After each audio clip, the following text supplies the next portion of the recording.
Buenos días, niños. Buenos días. ¿Cómo amanecieron? Bien, gracias a usted. Yo amanecí muy bien. Hoy vengo a hablarles sobre los microbios. Los microbios son unos bichitos que están en el aire y que están en el agua. Entonces, por eso vengo a hacerles unas recomendaciones. Primero que todo, se me bañan todos los días antes de venirse a la escuela.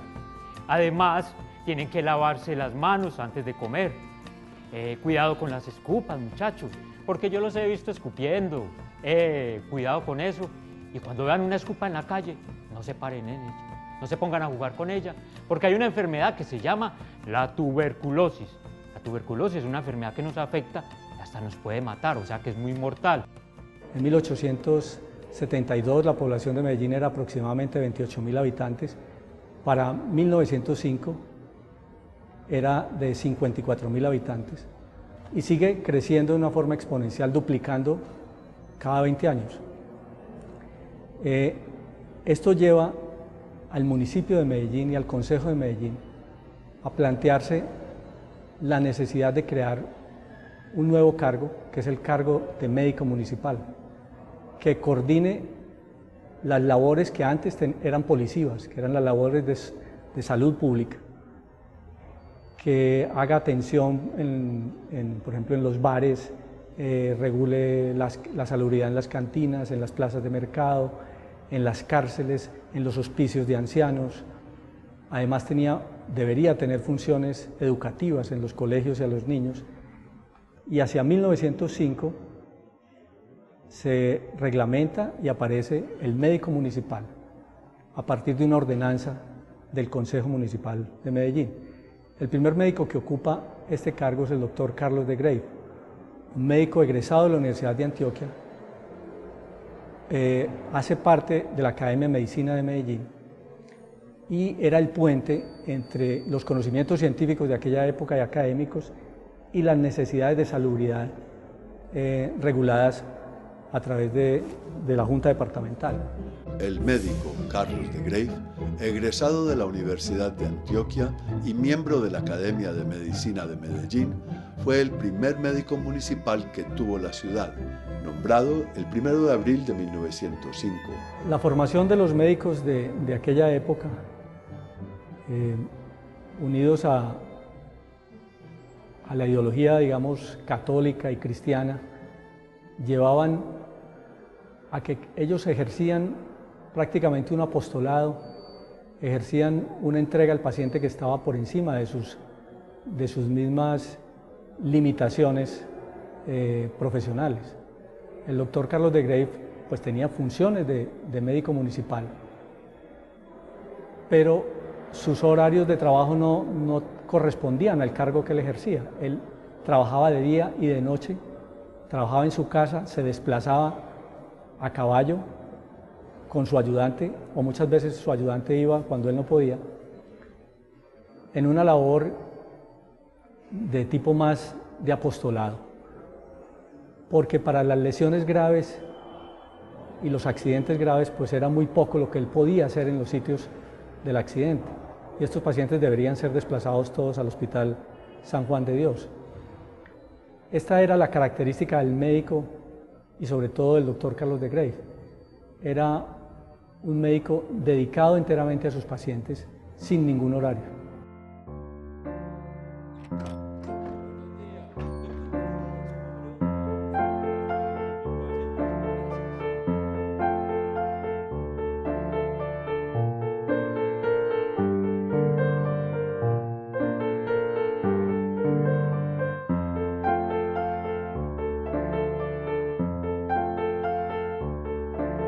El médico municipal se convierte en el primer empleado civil delegado por el gobierno de la ciudad para la vigilancia de las normas de higiene acordadas en el Consejo Municipal, ya que antes la vigilancia de las normas en su totalidad había sido responsabilidad de la Policía Municipal.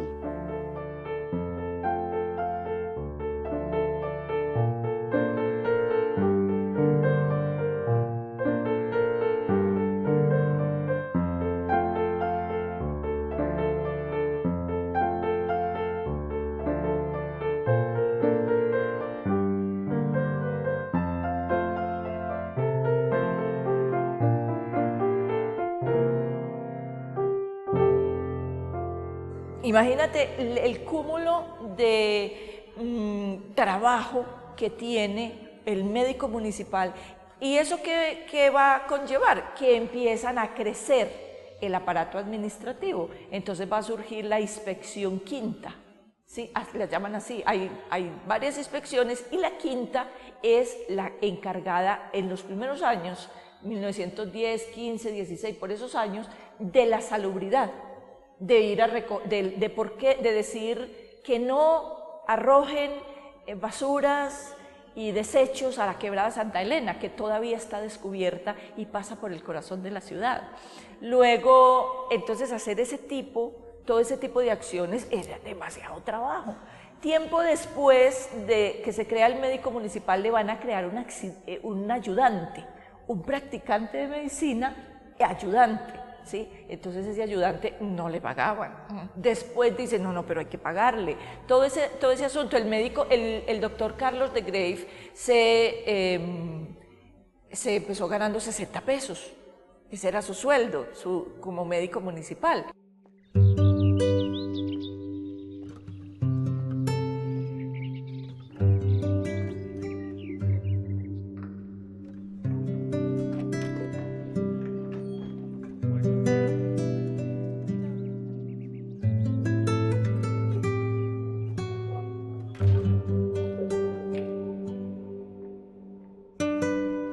El cargo de médico municipal fue creado por las autoridades para tomar acciones correctivas con respecto a las deficiencias higiénicas que presentaba la ciudad en la primera década del siglo XX.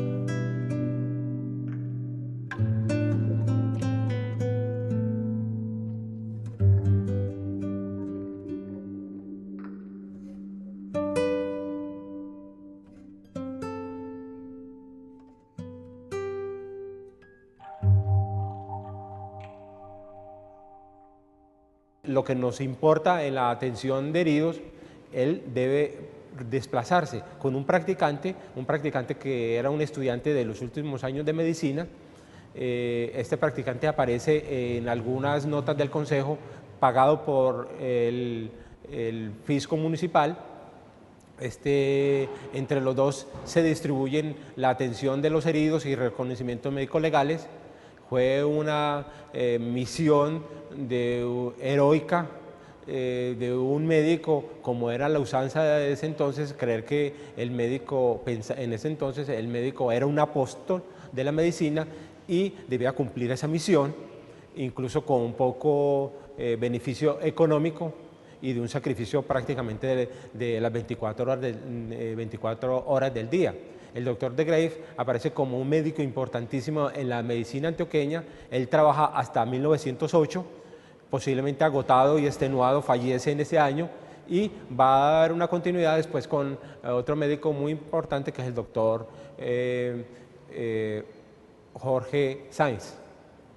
De este médico municipal también podemos decir, en lo concerniente a la atención de heridos, que él le manda una nota al Consejo de Medellín diciendo que había comprado un pequeño estuche de cirugía porque él ya estaba percibiendo el aumento importante de heridos que aparecían en la ciudad de Medellín.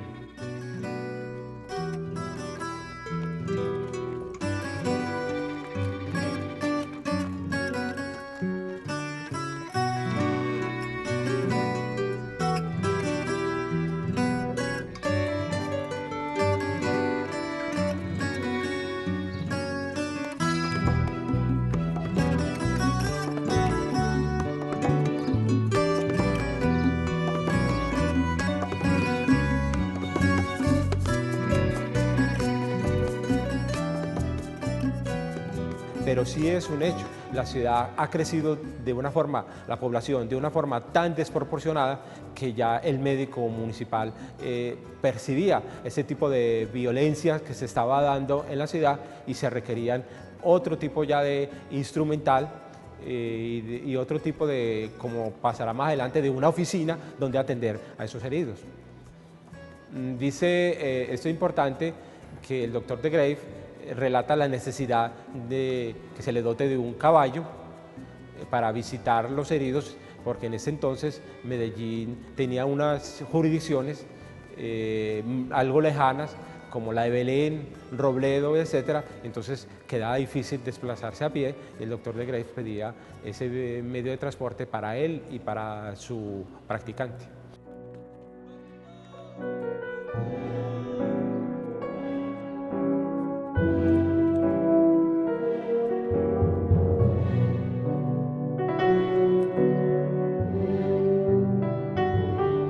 Debido a que el médico municipal carecía de un espacio propio, debía atender a los enfermos y heridos en el lugar en que se encontraban. Estas circunstancias exigían mayor dedicación por parte del doctor de Grave y por momentos era imposible atender todas las solicitudes que se presentaban.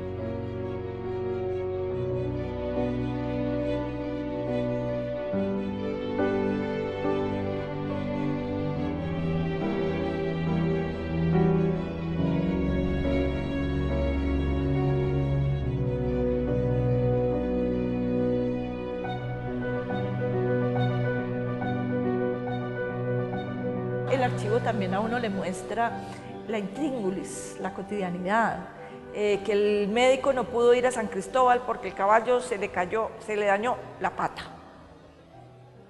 Que entonces hay unas disposiciones administrativas, la municipalidad dentro de su estructura orgánica administrativa tiene las oficinas que dotan.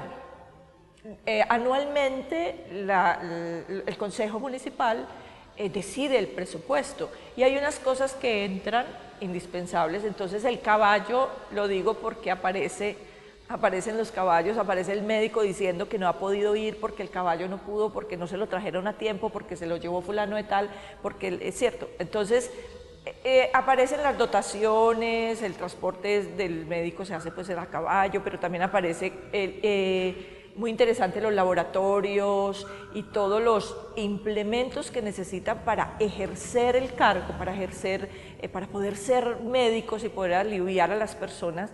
Por ejemplo, es muy interesante, todos se importan, son importados, los traen de Europa y después los van trayendo de Estados Unidos. Y el archivo relaciona las cosas que importa y lo importa la oficina de Obras Públicas o la Junta de Obras Públicas y Hacienda, ellos son los que hacen eso.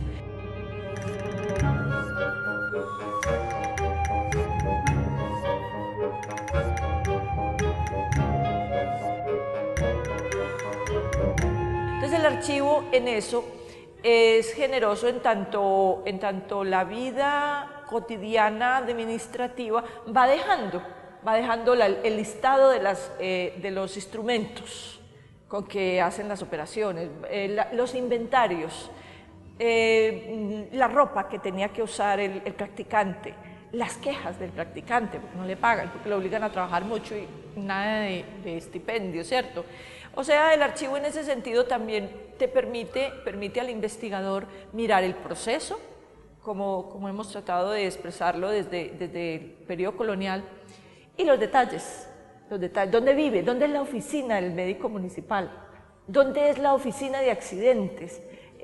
Poco a poco van funcionando en casas que alquilan y lentamente van definiendo la construcción de estructuras gigantes y las van dotando.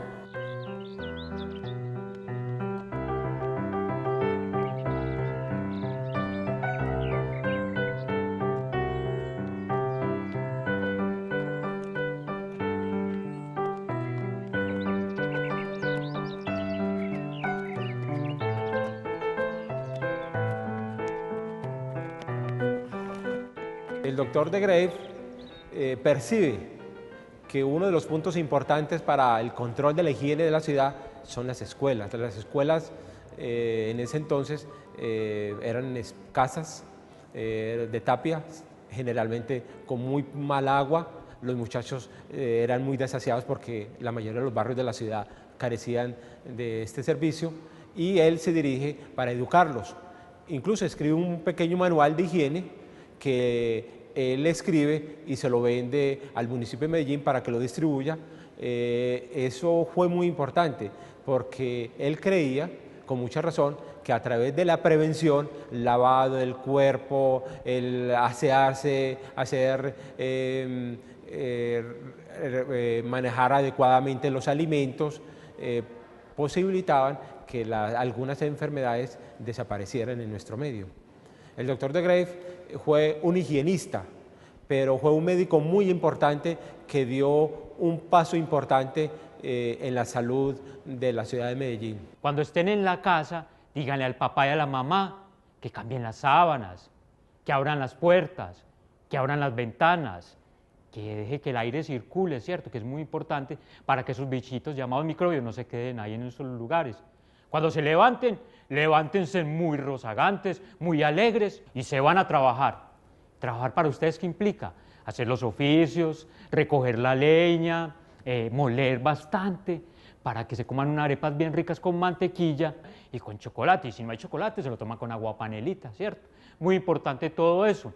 El doctor Jorge Sáenz, con respecto a la higiene y a ese tipo de cosas, en algún momento dijo que si él hubiera tenido funciones de policía, hubiera mandado a traer mangueras para bañar a todos los medellinenses, sin distingo de clases. No dice a fulano o a perano, a todos los medellinenses, porque a él le parecía increíble la higiene personal, la higiene, el baño, esas cosas tan íntimas de las personas que hay que bañarse, todo eso en ese tiempo era una cosa que había que educar. Entonces el consejo le dice al médico que tiene que ir a las instituciones educativas, no solamente de los niños y de los jóvenes, sino a otras, a impartir conferencias para que la gente se vaya acostumbrando a cambiar de vida, a cambiar los hábitos, que es tan difícil, ¿cierto?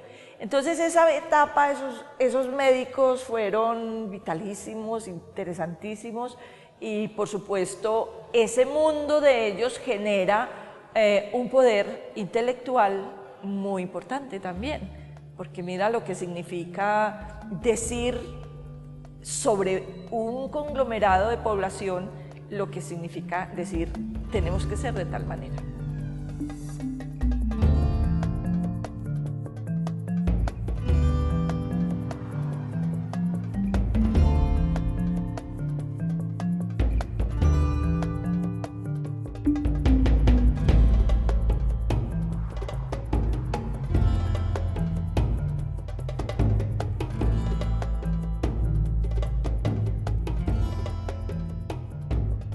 Hablar de una ciudad, mejor dicho, de una aldea que empieza a convertirse en ciudad, es hablar, por ejemplo, de más cantinas. Y si estamos hablando de cantinas, ya hay un elemento fundamental que ha sido muy importante en diversas épocas de Antioquia, la cuestión de la temperancia y del alcoholismo. Entonces, más cantinas, más campesinado que no tiene oficio, más marginamiento, también más alcoholismo, más riñas, más peleas, machete, puñal.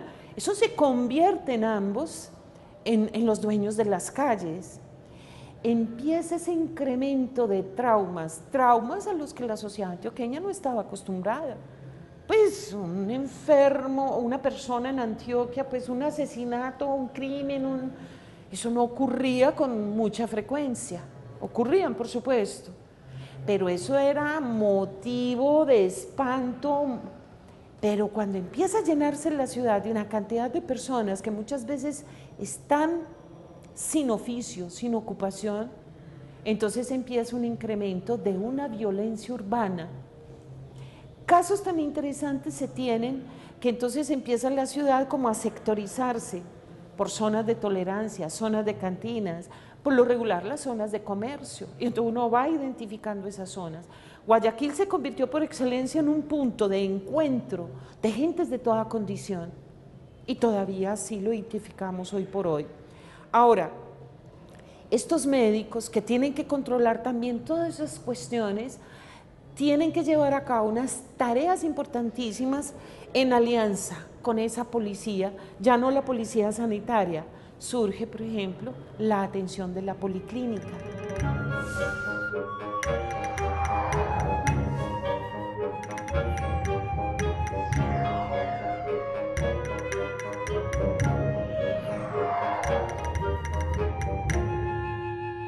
Los distintos médicos municipales, entonces, bueno, yo recuerdo especialmente, bueno, al doctor Carlos de Grave, al doctor Jorge Sáenz y al doctor Jesús María Duque.